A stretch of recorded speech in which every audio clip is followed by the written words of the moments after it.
October 1972.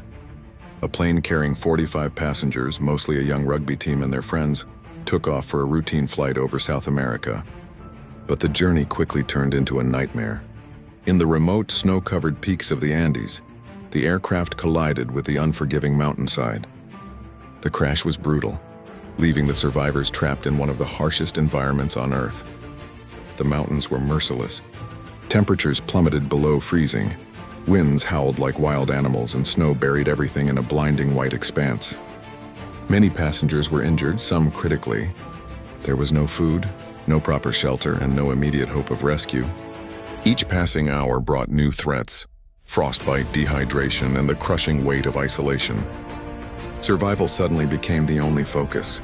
At first, the group held on to hope, imagining that rescue teams would arrive within hours.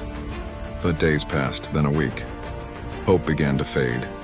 With every passing day, hunger gnawed at them and the cold sapped their strength. The reality was brutal. They were trapped in a frozen wilderness far from civilization, with no way to know if anyone was looking for them. Then came the unthinkable decision. Starvation loomed. The survivors faced a choice no human wants to consider.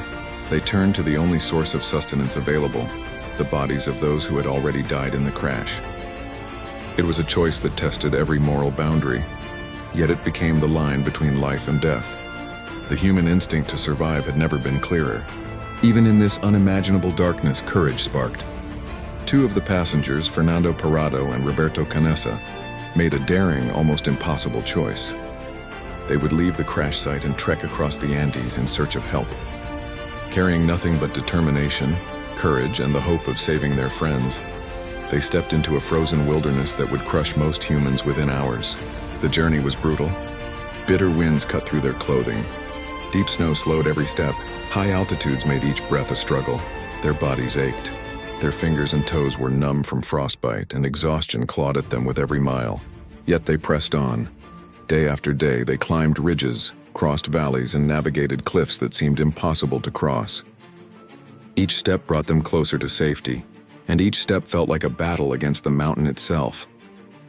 For 10 grueling days, they endured the impossible. They had no map, no compass, and only limited knowledge of the terrain. But they had one thing that the mountains could never take away: hope.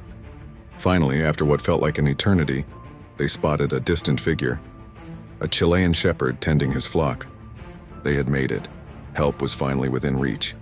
Rescue teams arrived soon after, and the remaining survivors were airlifted from the crash site. 72 days after the initial crash, 16 men had endured the harshest conditions imaginable and lived to tell their story. What could have been a tragedy became a story of human endurance, courage, and resilience.